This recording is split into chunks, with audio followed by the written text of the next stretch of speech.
आज मी तुमच्याबरोबर चिलच्या भाजीची रेसिपी शेअर करत आहे. स्वच्छ पाण्यात धुवून घेतली, कढईत पाणी ठेवलं गरम, उकळून घेतली, गाळणीत टाकली,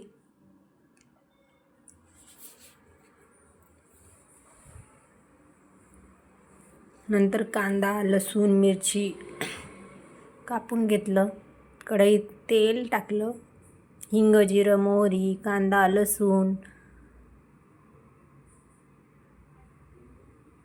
परतून घेतलं. परतून झाल्यावर शेंगदाण्याचं कूट टाकलं. शेंगदाण्याचं कूट परतून झाल्यावर त्याच्यात चिलची भाजी टाकली.